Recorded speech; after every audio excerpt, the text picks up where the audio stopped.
Tradition. It is defined as an inherited, established, or customary pattern of thought, action, or behavior. And much of what we do as believers comes from some kind of tradition, whether they are ancient traditions of some kind or traditions that we have intentionally or unintentionally made ourselves. And tradition is such a powerful thing.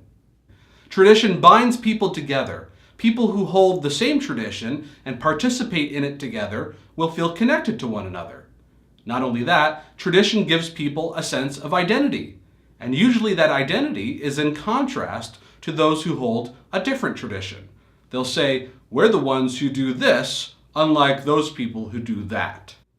This kind of identity gives people comfort. It allows them to believe that they have purpose and that they are accepted by others in their group. So with all that and more as to why people hold on to their traditions, it's almost impossible to get people to break with their tradition and to instead participate in a new tradition. But what if we are called to assess our traditions?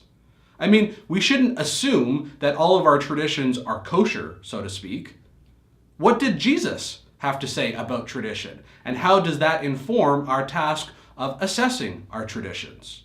In Mark chapter 7 and Matthew chapter 15, we read of an incident in which some Pharisees pointed out that the disciples had not ritually washed their hands before eating bread. Ritually washing hands before eating bread was a traditional Jewish custom that enabled the average Israelite to mimic the practice of the priests. It helped them to maintain their ritual purity so that they could worship the Lord at the temple. However, it was not a commandment of God that the average person must maintain that level of ritual purity outside of the temple. So instead of having compassion upon his disciples, people who were actually relatively new to religious life, at least as compared to the Pharisees judged them for not keeping a tradition. To Jesus, these Pharisees had their priorities out of whack. He said to them, "Neglecting the commandment of God, you hold to the tradition of men." And he asked them, "Why do you yourselves transgress the commandment of God for the sake of your tradition?" Rather than loving their neighbor, which is a commandment of God, they shamed the disciples for the sake of their tradition. They sought to uphold their tradition instead of keeping one of God's commandments. So, from this, I believe we can derive a principle, something which will inform what we do, that we must not hold to traditions if they make us neglect or break God's commandments. Traditions are an incredibly important part of the life of a believer, but we must be sure that we are following the right traditions, the traditions that Jesus would approve of. As Paul said, we must stand firm and hold to the traditions which we were taught by Jesus and the apostles. Now, whether we are conscious of them or not, throughout the year and throughout our lives, we each engage in countless traditions.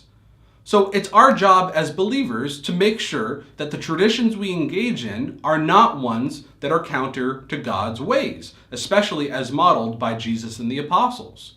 As Paul said, "See to it that no one takes you captive through philosophy and empty deception, according to the tradition of men, according to the elementary principles of the world, rather than according to Christ." So with that said, in my mind, there are three categories of traditions: biblical traditions, neutral traditions, and unbiblical traditions. Biblical traditions are traditions based on the Bible. These are the ways of God as modeled by Jesus and the apostles. These are things we should incorporate into our faith and practice. Then there are extra-biblical traditions, which are things that very well could be good and godly things, but are perhaps extra-biblical. By extra-biblical, I mean they are things which are not explicitly commanded in Scripture or explicitly modeled in Scripture by Jesus and the apostles. And since they are extra-biblical, Whether or not they are embraced is something that each individual and each church must decide for themselves. Thirdly and finally, there are unbiblical traditions, which are things that are anti-biblical, things which clearly contradict the Bible and in fact cause people to neglect or break God's commandments. These traditions should be rethought and abandoned. Now, I don't think too many people will disagree with this way of categorizing traditions. In fact, it's essentially what most already believe. Almost all Christians believe that the Bible alone is the only authoritative source of doctrine and practice for Christians. So, when it comes to what we believe and do, our traditions, only the Bible is authoritative over us. And this makes sense, since we believe that only the Bible is inspired by God.